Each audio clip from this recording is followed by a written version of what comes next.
இன்னைக்கு சட்டமன்றத்தில் டீலிமிட்டேஷனுக்கு எதிரான தீர்மானம் வெற்றிகரமாக நிறைவேற்றப்பட்டு விட்டது. நீங்களும் பார்த்துருப்பீங்க. அதாவது தமிழக முதல்வர் விஜய் கொண்டு வந்த இந்த டீலிமிட்டேஷனுக்கு எதிரான தீர்மானத்தை ஒரு பக்கம் அதிமுக, பாஜக, பாமக இவங்கெல்லாம் எதிர்த்தாலும் தவேகாவின் கூட்டணி கட்சிகளின் ஆதரவு பிளஸ் திமுகவின் ஆதரவோட இந்த தீர்மானம் இன்னைக்கு சட்டமன்றத்தில் வெற்றிகரமாக நிறைவேற்றப்பட்டு விட்டது.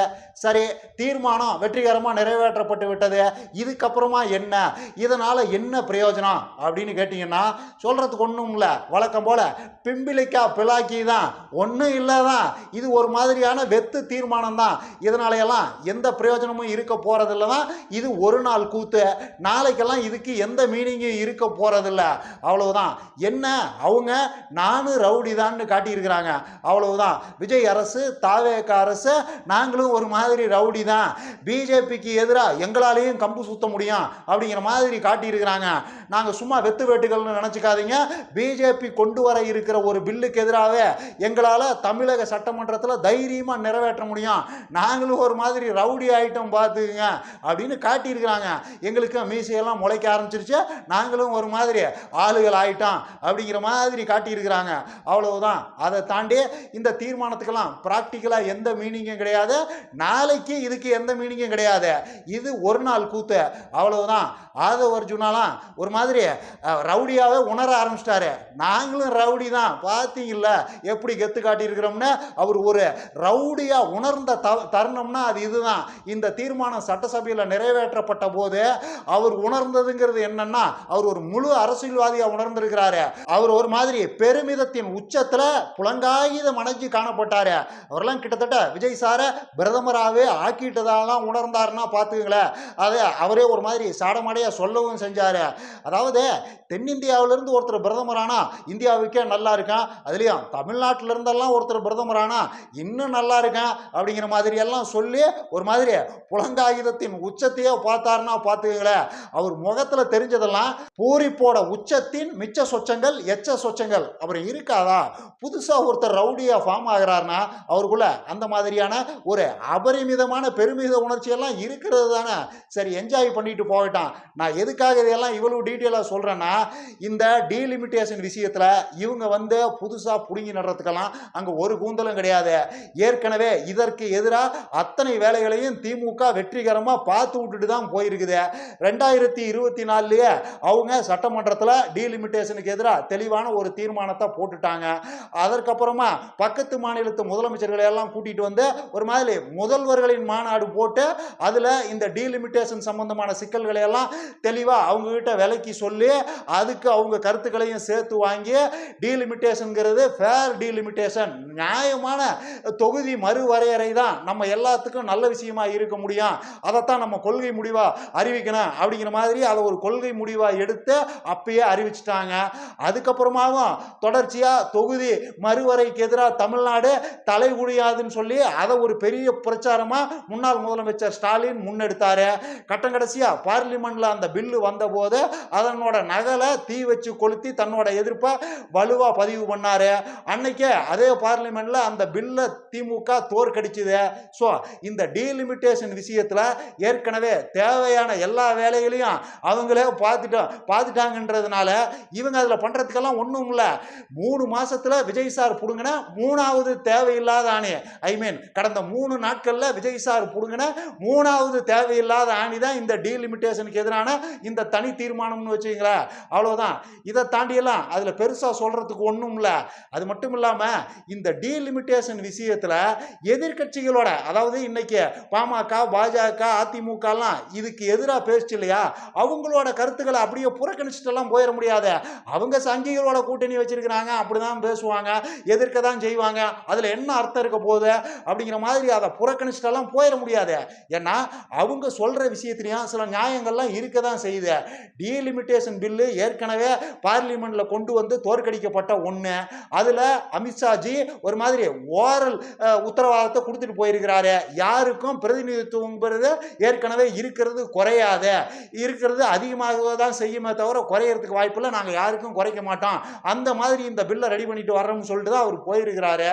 ஸோ அப்படிப்பட்ட சூழ்நிலையில் என்ன ஏதுன்னே தெரியாம, அந்த பில்லில் என்ன இருக்குதுன்னே தெரியாம குருட்டுத்தனமா அதை எதுக்குறதுல என்ன நியாயம்னு அவங்க கேட்கறதுலயும் ஒரு நியாயம் இருக்கதானு செய்யுது. இந்த பக்கம் பாத்தீங்கன்னா உதயநிதியும் ஒரு மாதிரி அந்த ஸ்டாண்ட்ல தான் இருக்கிறாரு. இந்த தீர்மானத்தை திமுக ஆதரிச்சிருக்குதே தவிர நீங்க உதயநிதியோட பேச்சை கவனிச்சு பாத்தீங்கன்னா அதுல இந்த விஷயங்கள் தான் இருக்குது. தமிழ்நாட்டின் பிரதிநிதித்துவம் குறையறதை நாங்க அனுமதிக்க மாட்டோம் அப்படிங்கறத தான் உதயநிதியும் அழுத்தம் திருத்தமா சொல்லி இருக்கிறாரு. அந்த பில்லு வரட்டும், பார்க்கலாம் என்ன அதுல இருக்குது, அதுல சாதக பாதகங்கள் என்ன அப்படிங்கறதெல்லாம் வச்சு ஒரு முடிவுக்கு வரலாம்ங்கிறத அவர் சொல்ல வர்றதான். அதாவது இவங்க கொண்டு வந்த தீர்மானத்துல ஒரு விஷயம் தெளிவா இருக்குது. ஏற்கனவே இருக்கிற அந்த 543 எம்பி தொகுதிகள்ங்கிற அது இன்க்ரீஸ் ஆகவே கூடாது, டீலிமிட்டேஷன்ங்கிறதே கூடாது. டீலிமிட்டேஷன் பண்றதே ஒரு மாதிரி அரசியல் அமைப்பு சட்டத்துக்கு எதிரானது, மக்களுக்கு எதிரானது, மாநிலங்களுக்கு எதிரானது. டோட்டலா டீலிமிட்டேஷன்ங்கிறதே ஒரு அநியாயம் அப்படிங்கிற மாதிரி தான் இவங்க கொண்டு வந்திருக்கிறாங்க, அதாவது அந்த தீர்மானத்தை. ஆனா அந்த பக்கம் உதயநிதி பேசுனதுல அந்த 543 தொகுதிகளை இன்க்ரீஸ் பண்றதுல எங்களுக்கு உடன்பாடு கிடையாது, 543 தொகுதிகள் தான் நீடிக்கணும் அப்படிங்கிற ஒரு வார்த்தையும் அதுல இல்ல. அவரு ரெண்டு விஷயங்களை தான் அழுத்தம் திருத்தமா சொல்றாரு. ஒன்னு, ஏற்கனவே தமிழ்நாட்டுக்கு இருக்கிற பிரதிநிதித்துவமான அந்த 7.18% அது மெயின்டைன் ஆகணும், அதை குறைஞ்சா திமுக அது ஒத்துக்காது. அது ஒரு முக்கியமான விஷயம். ரெண்டாவது முக்கியமான விஷயம் என்னன்னா, அப்படியே நீங்க டீலிமிட்டேஷனை பண்ணி தான் தீர்வுன்னு முடிவெடுத்தீங்கன்னா, தொகுதிகளின் எண்ணிக்கையை கூட்டுறதுன்னு முடிவு பண்ணீங்கன்னா, மக்கள் தொகை எண்ணிக்கையில தான், மக்கள் தொகை அடிப்படையில தான் தொகுதி மறுவரையறையை பண்ணுவேன்னு நீங்க முடிவு பண்ணீங்கன்னா அது 1971 மக்கள் தொகை கணக்கெடுப்பின் அடிப்படையில தான் இருக்கணுமே தவிர, இந்த இப்ப புதுசா எடுக்க போறீங்களா 2027ல அந்த கணக்கெடுப்பின் அடிப்படையில இருக்கக்கூடாது. அப்படி இருந்தா அது அநியாயம், அதை திமுக ஒரு நாளும் ஆதரிக்காத அப்படிங்கிறத தான் அழுத்தம் திருத்தமா சொல்றாரே தவிர அவரு டீலிமிட்டேஷனே கூடாது, இந்த 543ங்கிற நம்பர்ல எந்த மாற்றமும் வரக்கூடாதுங்கிறத அவர் சொல்லவே கிடையாது. ஆக்சுவலா இதுல இருக்கிற சிக்கலான விஷயமே இதுதான். இப்போ அவங்க எல்லாருக்கும் ஈக்குவலா தொகுதிகளை உயர்த்தி கொடுக்கறதுன்னு முடிவு பண்ணிட்டாங்கன்னு வைங்க, எல்லாருக்கும் ஒரு 20%, எல்லாருக்கும் ஒரு 30%, அனைத்து மாநிலங்களுக்கும் 30% தொகுதிகளை உயர்த்துறோம். ஏன்னா ரொம்ப நாளா தொகுதிகளின் எண்ணிக்கை உயர்த்தப்படாமே இருக்குது, மக்களுக்கு உண்டான பிரதிநிதித்துவம்ங்கிறது ரொம்ப கம்மியா இருக்குது, மக்கள் பிரச்சனைகளை பேசுறதுக்கு ஆள் இல்லாத மாதிரி இருக்குது. ஸோ மக்களின் நன்மை கருதி நாங்கள் எல்லா மாநிலங்களுக்கும் ஒரு 30% தொகுதிகளை இன்க்ரீஸ் பண்ணி கொடுக்குறோம் அப்படிங்கிற மாதிரி அவங்க அந்த ஒரு பில்லை கொண்டு வந்தா அதுல தமிழ்நாட்டுக்கு என்ன பாதிப்பு இருக்குதுன்னு நான் கேட்கிறேன். அதை இவங்க தான் விளக்கணும். அதாவது 543 கூடுனாலே அநியாயம்னு பேசுறாங்க இல்லையா தாவேகா குரூப், இன்னும் காங்கிரஸ் கூட்டணி கட்சிகள் குரூப், அதுல என்ன பிரச்சனைன்னு அவங்க தான் விளக்கணும். எல்லாருக்கும் அதிகமாகிற மாதிரி தமிழ்நாட்டுக்கு அதிகமாக போகுது, எல்லாருக்கும் 30% அதிகமானா தமிழ்நாட்டுக்கும் அதே 30% அதிகமாக போகுது. ஏற்கனவே இருக்கிற அந்த 7.18ங்கிற அந்த ரெப்ரசன்டேஷன் கண்டினியூ ஆக போகுது. இதுல பர்சனலா தமிழ்நாட்டுக்கு என்ன பிரச்சனை, பர்சனலா தமிழ்நாட்டு மக்களுக்கு என்ன பிரச்சனைங்கிறத பத்தியே இவங்க தான் விளக்கணும். 543 கூடுனாலே அதிகம் அநியாயம்னு பேசுறாங்கல்ல, அவங்க தான் விளக்கணும். உண்மையில அதுல எல்லாம் பெரிய பாதிப்பு இருக்கிற மாதிரி எனக்கு தெரியல. இவங்க காங்கிரஸோட அழுத்தத்துக்கு பணிஞ்சு இப்படி உருட்டிக்கிட்டு இருக்கிறாங்க, அவ்வளவுதான். நான் ஏற்கனவே ஒரு வீடியோவில் சொன்ன மாதிரியே காங்கிரஸின் நலனுக்காகவெல்லாம் நாம கஷ்டப்பட முடியாது, நமக்கு நடக்க போற நன்மையெல்லாம் இழக்க முடியாது. காங்கிரஸின் நன்மைங்கிறது வேற, தமிழ்நாட்டின் நன்மைங்கிறது வேற. ஒரு நாளும் காங்கிரஸின் நன்மை தமிழ்நாட்டின் நன்மையாக முடியாது. காங்கிரஸ் அப்படிப்பட்ட கட்சியும் கிடையாது. காங்கிரஸுக்கு கருணை காட்டின காலமெல்லாம் முடிஞ்சு போச்சு. இனிமேல காங்கிரஸ் தமிழ்நாட்டுக்கு பண்ணின அநியாயத்தை பத்தி அழுத்தம் திருத்தமா பேச வேண்டிய தேவையெல்லாம் இருக்குது. அதனாலதான் அழுத்தம் திருத்தமா சொல்றேன், காங்கிரஸின் நலன்கிறது தமிழ்நாட்டின் நலன் கிடையாது. இந்த தொகுதி மறுவரையறையில காங்கிரஸுக்கு வேணும்னா சிக்கல் இருக்கலாம், தமிழ்நாட்டுக்கு என்ன சிக்கல் இருக்குதுன்னு, அதாவது எல்லாருக்கும் சரிசமமா தொகுதிகளின் எண்ணிக்கையை கூட்டி கொடுத்தா தமிழ்நாட்டுக்கு எந்த அளவுக்கு குறிப்பிடத்தகுந்த சிக்கல் வருங்கிறத சம்பந்தப்பட்டவங்க தான் விளக்கணும். காங்கிரஸுக்காகவெல்லாம் நாம காம்ப்ரமைஸ் பண்ணிக்க முடியாது, காங்கிரஸுக்காகவெல்லாம் நாம எந்த நலனையும் இழக்க முடியாது.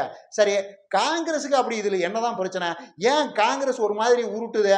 அதாவது ஃபேர் டீலிமிட்டேஷன் ஸ்டாலின் ஆரம்பிச்ச போது காங்கிரஸும் அதே நிலைப்பாட்டில் தான் இருந்தது.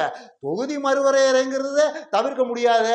ஆனால் நியாயமான முறையில் தொகுதி மறுவரையறை செய்யப்பட்டால் அது நல்லது, நமக்கு அதுதான் வேணும் அப்படிங்கிறது தான் காங்கிரஸின் நிலைப்பாடாகவும் ஆரம்பத்தில் இருந்தது.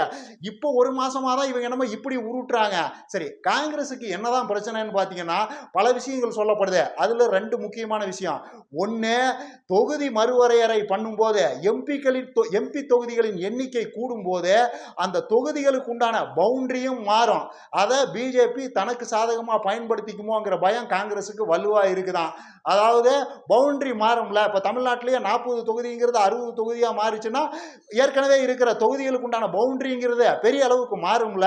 ஸோ அதை பிஜேபி தனக்கு சாதகமாக பயன்படுத்திக்குமோ, அந்த பவுண்டரிகளை தனக்கு ஃபேவராக போட்டு தான் ஜெயிக்கிறதுக்கு உண்டான மாதிரி அந்த பவுண்டரிகளை போட்டு எந்தெந்த மாதிரி பவுண்டரிகளை போட்டால் தனக்கு ஓட்டு அதிகம் விழுங்கிற மாதிரி அந்த பவுண்டரிகளை ஆல்ட்ரு பண்ணி ஒரு மாதிரி காங்கிரஸை காலி பண்ணிடும் அப்படின்னு காங்கிரஸ் பயப்படுதுன்னு ஒரு குரூப் சொல்லுது. ரெண்டாவதா, இந்த இந்தி பெல்ட்டுகளுக்கு சீட் அதிகமாகிறத காங்கிரஸ் விரும்பல. ராஜஸ்தான், குஜராத், மத்திய பிரதேசம், சத்தீஸ்கர், பீகார், ஜார்க்கண்ட் இந்த மாதிரி ஸ்டேட்டுகளுக்கு எம்பி தொகுதிகளின் எண்ணிக்கை கூடுறத காங்கிரஸ் சுத்தமாக விரும்பல. ஏன்னா இதெல்லாம் பிஜேபி செல்வாக்கு மிகுந்த மாநிலங்கள், ஏற்கனவே பிஜேபி பெரிய அளவுக்கு இன்ஃப்ளூயன்ஸ் பண்ணிக்கிட்டு இருக்கிற மாநிலங்கள். இதில் சில மாநிலங்களில் காங்கிரஸும் பிஜேபியும் நேருக்கு நேர் மோத வேண்டிய நிலைமையெல்லாம் இருக்குது. அதில் காங்கிரஸோட வின்னிங் ஸ்ட்ரைக் ரேட்டுங்கிறது ரொம்ப கம்மியாக இருக்குது. ஏற்கனவே இந்த நிலைமைனா இன்னும் அந்த மாநிலங்களுக்கெல்லாம் தொகுதி கூடிச்சுன்னா காங்கிரஸுக்கு அது இன்னும் பெரிய பலவீனமாக அமையும்.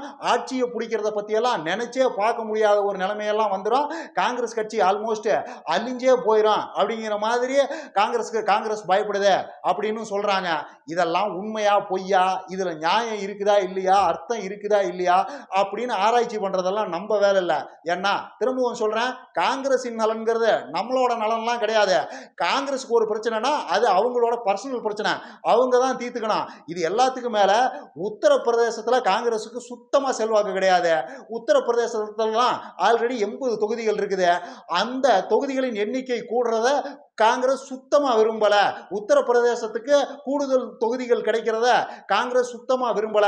அது பிஜேபிக்கு தான் பிளஸ் அமையும் அப்படின்னு நினைச்சு காங்கிரஸ் பயப்படுங்கிற மாதிரிலாம் பல விஷயங்கள் சொல்றாங்க. எதுவா இருந்தாலும் அதெல்லாம் காங்கிரஸோட பிரச்சனை. உத்தரப்பிரதேசத்துல காங்கிரஸுக்கு செல்வாக்கு இல்லைன்னா அது நம்மளோட பிரச்சனையா? நாம என்ன பண்ண முடியும்?